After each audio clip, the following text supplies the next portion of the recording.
Assalamu alaikum wa rahmatullahi wa barakatuh. Alhamdulillahi rabbil alamin, wassalatu wassalamu ala rasulina Muhammad wa ala alihi wa ashabihi ajma'in wa ala alladhina ittaba'uhu bi ihsanin ila yawmiddin. Amma ba'd. E falendroj Allahun Dhul Jalal, krijuesin e gjithësisë, që na ka bërë pjesëtar të Islamit. Në bëri pjesëtar të ummetit të Muhammedit alayhi salatu wassalam, i cili është një ummet i mëshiruar. Kështu tha pejgamberi alayhi salatu wassalam në hadith autentik. Paqja, mëshira dhe begatitë e Zotit qofshin në këtë muaj të Ramazanit, edhe mbi të gjithë ne që mundohemi me zemër, me shpirt dhe me të gjitha mundësitë tona ta fitojmë kënaqësinë e Allahut. Vëllezër dhe motra të nderuara dhe të shumë të respektuar. Ne jemi në muajin e Ramazanit. Muaji i Ramazanit është muaji i mëshirës. Janë të mëshiruar ata të cilët i bindën Allahut në muajin e Ramazanit, por posaçërisht në muajin e Ramazanit ne duhet të jemi ata të cilët mbushim zemrat tona me iman, mbushim zemrat tona me besim, forcojmë imanin dhe kënaqim veten dhe Allahun. E një nga mënyrat se si ne mund të arrijmë këtë është duke i dhënë shumë rëndësi leximit të Kuranit. Allahu Dhul Jalal thot: Bismillahirrahmanirrahim. Shahru Ramadan alladhi unzila fihi al-Quran hudan lin-nasi wa bayyinatin min al-huda wal-furqan. Andaj vëllezër të nderuar dhe motra të nderuar, Allahu Dhul Jalal thot, muaji Ramazanit është muaji në të cilin zbriti Kurani dhe zbriti udhëzim për njerëzit, me argumente për t'i udhëzuar ata dhe për të dalluar të mirën nga e keqja. Andaj lexo Kur'an. Pejgamberi sallallahu alaihi wasallam na mëson se në leximin e Kur'anit çdo shkronjë të cilën e lexojmë ne, për çdo shkronjë kemi një sevap. E ai sevap shkruhet sa 10 sevape, i shumëzuar deri në 700. Paramendo leximi i tërë Kur'anit në vete sa shumë sevape ngërthen. Ne të gjithë jemi ata të cilët kemi nevojë që kira munkatibin, ata të cilët janë melekët përgjegjës për të shkruar veprat tona, të shkruajnë vepra sa më të mira.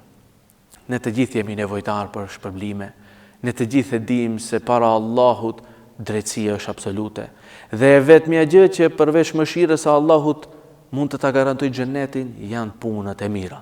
E a ka punë më të mirë se ai i cili lexon Kur'an? Pejgamberi sallallahu alaihi wasallam na tregon në një hadith thot: "Men shaghalahu qira'atul Qur'ani an dhikri." E thot pejgamberi alaihi salam se Allahu Dhul Jalal ka thënë, atë të cilën e preokupon leximi i Kur'anit nga përmendja e Allahut, atëherë thot Allahu, ne thot atij do t'ju japim të gjitha ata të cilat i kanë kërkuar në lutjet e tyre, ata të cilët s'kan lexuar Kur'an. Mos mendo vëllai i dashur dhe motër e nderuar dhe e respektuar, se në qoftë se prekupohesh me Kur'an, Allahu do ta anashkaloj nga të gjitha lutjet të cilat ti nuk e mund t'i bësh. Dije se Allahu Dhul Jalal të gjitha lutjet që i kanë bërë Allahu Dhul Jalal dhe ja kanë drejtuar atij me sinqeritet dhe devotshmëri të gjithë besimtarët dhe besimtarët musliman, Allahu Dhul Jalal do t'i jep edhe ty. Allahu Dhul Jalal na thot në Kur'an: "Inna hadha al-Qur'an yahdi lillati hiya aqwam." Ky është Kur'an, e ky Kur'an urdhëron dhe udhëzon për atë që është më e mirë, për atë që është më e bukur, për atë që është më e drejtë, për atë që është më e dashur të Allahu. Andaj është muaji i Kur'anit.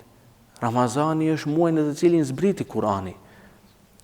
Thot pejgamberi alayhi salatu wassalam, dhe shumë prej dietarëve duke pasur parasysh disa nga hadithet e pejgamberit alayhi salam dhe transmetime të tjera, se Kur'ani zbriti në një natë prej netëve të vitit, që thuhet që zbriti në natën e Kadrit. E nata e Kadrit është në muajin e Ramazanit. Prandaj Allahu Dhul Jalal tha: "Shahru Ramadan alladhi unzila fihi al-Quran." Muaji i Ramazanit është muaji në të cilin zbriti Kur'ani. Prandaj kur e zbriti Allahu Dhul Jalal, thuhet se e zbriti Allahu Dhul Jalal në natën e Kadrit, pastaj prej natës së Kadrit ajo që u zbrit në një tërësi, pjesë i zbritjes të pejgamberit a.s. Paramendoni, ti lexon Kur'an, ti lexon fjalën e Allahut. Paramendo, ai libër i zbriti pejgamberit a.s. dhe atë libër e lexonte pejgamberi a.s. E lexonin shokët e tij, e selefus salih, gjenatat e para të cilët ishin të lavdëruar. Paramendo, nga shokët e pejgamberit a.s. nga sahabët, paramendoni, kishte nga ata të cilët lexonin Kur'anin brenda 10 ditëve bënin një hatme. Nga ata të cilët ka transmetime që lexonin brenda 7 ditëve një hatme. E nga ata të cilët lexonin më shumë brenda 3 ditëve një hatme. Po ende, nëse shkojmë pak më thellë, ne jemi pjesëtar të medhhebit Hanefi. Dhe atë respektojmë me rregullativat që ne i ka shpjeguar Islamin Ebu Hanifja, Allahu e mëshiroft. E dini se Ebu Hanifja, Allahu e mëshiroft, bënte një hatme brenda një nate, dhe me abdesin e jacis falte sabahun, dhe të gjithë këtë kohë mes jacis dhe sabahut, bënte hatme me Kur'anin, lexonte Kur'anin, fjalën e Allahut Dhul Xhelal. Dhe gjithë kjo, vëllezër të dashur, ne jemi në muajin e Ramazanit. Bashkia Fetare Islame Muftinia e Gostivarit, gjithmonë, por edhe këtë vjet, parasheh që lexohet mukabele. Merrni pjesë në mukabele, dëgjoni Kur'an, dhe ju bashkërisht lexoni Kur'an. Është fjala e Allahut që ti mëshirohesh, është fjala e Allahut që me të ti afrohesh te Allahu. Është fjala e Allahut ajo e cila ti kur lexon fjalën e Allahut fiton kënaqësinë e Allahut. Allahu Dhul Xhelal e ka bërë Kur'anin që për lexuesin të sjellë qetësi. Në zemrën e tij të mbizotroj qetësia, harmonia, dashuria ndaj Allahut dhe harmoni në familje, harmoni në çdo kund që ai jeton. Prandaj ne jemi besimtarë që i përkasim ummetit të Muhamedit a.s. Një pejgamber i madh, një pejgamber i lartë, një pejgamber që për hir të tij Allahu Dhul Xhelal krijoi gjithçka. Krijesa më e dashur te Allahu. E Allahu atij ja zbriti Kur'anin. Andaj, nëse jemi me të vërtet ata të cilët pasojmë pejgamberin a.s. dhe përkushtohemi në praktikën e sunetit të tij, atëherë praktikimi i sunetit të tij do të thotë edhe leximi i Kur'anit. Në muajin e Ramazanit nuk duhet të jemi ata të cilët neglizhojmë shumë ibadete. Gjoja se jemi të uritur, gjoja se jemi të etur, gjoja se nga etja dhe uria edhe truni nuk funksionon sa duhet, por e gjitha është gjoja se. Realiteti është për një besimtar të sinqert, për një besimtar që me të vërtetë do Allahun Dhul Xhelal dhe librin e tij, ai nuk ka dyshim se Kurani është shpëtimi. Allahu Dhul Xhelal thot: "Dhalikal kitabu la rayba fihi." Ky është libër në të cilin nuk ka dyshim. Prandaj as ti mos ke dyshim. Mos ke dyshim në leximin e Allahut, në librit të Allahut. Mos ke dyshim se Allahu Dhul Xhelal nuk do ta kompenzojë me të mira. Prandaj lexo Kur'anin në të cilin nuk ka dyshim. Lexo Kur'anin i cili është udhërrëfyes për të mirë, është udhëzim. Lexo Kur'anin të cilin na e la pejgamberi alayhi salatu vesselam mbrapa dhe tha ata të cilët do ta lexojnë Kur'anin, do ta analizojnë Kur'anin, do ta studiojnë Kur'anin dhe do të punojnë sipas Kur'anit, nuk do të humbin asnjëherë. Prandaj ne jemi të gjithë të devijuar sikur Allahu të mos na udhëzonte. Por me që jemi të udhëzuar, na udhëzoi Allahu në këtë fe dhe këtë fe e zbriti përmes Kur'anit. Andaj lexoje udhëzimin e Zotit tënd. Lexo mëngjes e mbrëmje. Lexo kur zgjohesh nga gjumi. Lexo para se të biesh të flesh. Është muaj i Kur'anit. Është muaj, po që se në këtë muaj ti nuk lexove Kur'an. Po që se nuk di të lexosh Kur'an dhe nuk mësohesh në këtë muaj ti të lexosh Kur'an, kur do të mësohesh? Në qoftë se njeriu është i preokupuar, atëherë le të largohet nga preokupimet e dunjas, të paktën një muaj. Nuk them mos punojmë, nuk them mos i bëjmë punët e dunjas, por le të ndajmë pak më shumë punë për Kur'anin, le të ndajmë pak më shumë kohë, të përkushtohemi dhe jo vetëm të analizojmë, por për ata të cilët kanë mundësi, lexo vëllai dashur edhe Kur'anin shqip. Lexo dhe kupto çfarë zbriti Allahu Dhul Xhelal. Përveç shpërblimi që e ke që do ta lexosh Kur'anin në gjuhën arabe dhe do të marrësh sevape që Allahu Dhul Xhelal ti ka garantuar ata.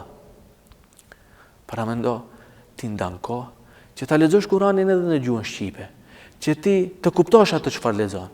Në një mënyrë ti edhe analizon dhe studion duke kuptuar fjalën e Allahut dhe krijon koncepte të cilat ndoshta ndonjëherë nuk i ke kuptuar ose nuk i ke ditur më parë. Prandaj ti në këtë mënyrë fiton edhe shpërblimin e studimit. Jo shpërblimin e atij studimit të thellë që e bëjnë hoxhallarët dhe dietarët e mëdhenj që studiojnë dhe thellohen në Kur'an. Por të paktën ne jemi ata të cilët jemi nevojtar që të paktën atë shpërblimin e atij shpërblimit më të cekët, atij nivelit më dobët sevapit ta kemi. Por Allahu atë nuk e konsideron të vogël. Unë shprehem në mënyrë modestie, kështu sikur të jetë më e vogla, por ajo është shumë e madhe. Te Allahu leximi i Kuranit është shumë i dashur. Pejgamberi alayhis salatu wassalam lexonte Kur'an natën dhe lexonte Kur'an ditën. Prandaj ju them lexoni Kur'an dhe dëgjoni Kur'an. Pejgamberi sallallahu alaihi wasallam kishte qejf, kishte dëshirë që t'i lexohet Kur'an. Transmetohet një rast ku pejgamberi alayhis salam i tha Abdullah ibn Mas'udit radhiyallahu anhu, tha më lexo Kur'an. Abdullah ibn Mas'udi radhiyallahu anhu habit, tha unë të lexoj Kur'an para teje, tha po, më lexo mua Kur'an. Dhe lexoi Kur'an para pejgamberit alayhis salam. Historia vazhdon, por unë nuk dua të dal nga tema. Prandaj, jo vetëm që ke shpërblim që kur lexon Kur'an, por edhe kur dëgjon Kur'anin. Dhe bëhu shkaktar, ashtu si është fjala e njohur e dallu ala al-khairi ka fa'ilihi. Ai i cili shpije për punë të mira, ai e ka shpërblimin si ai i cili e bën punën e mirë. Prandaj, jo vetëm që të lexosh Kur'an, jo vetëm që të dëgjosh Kur'an, por bëhu edhe person, një besimtar i denjë, që t'ja kujtosh vllaut tjetër musliman se dhe ai duhet lexoj Kur'an. Bëhu ai i cili shpije njerëzit në leximin e Kur'anit, bëhu ai i cili i çon të tjerët që ta përmirësojnë qëllimin dhe në këtë mënyrë edhe ata të fillojnë të lexojnë Kur'an. Vëllezër dhe motra të nderuar dhe të respektuara. Përderisa jemi në këtë muaj të Ramazanit, unë kam një mesazh për ju. Mesazhi im është për të gjithë ju, me sinqeritetin më të madh dhe modestinë më të madhe. Por kushtojuni leximit të Kur'anit, sepse ky Kur'an është shpëtim, ky Kur'an ka shpërblim të madh dhe ky Kur'an, tha pejgamberi alayhis salatu wassalam, vjen ai shefaat që bën për njeriu ditën e gjykimit. Po ashtu edhe në varr ka hadithe të pejgamberit alayhis salam që i bën shefaat njeriu. Po ne ku nuk kemi nevojë për shefaat, ku nuk kemi nevojë për ndihmë. A thua jemi perfekt? Nuk ka njeri perfekt. Prandaj mesazhi im është lexo Kur'an, përkushtoju leximit të Kur'anit përderisa jemi sidomos në këtë muaj të Ramazanit. Wassalamu alaikum wa rahmatullahi wa barakatuh.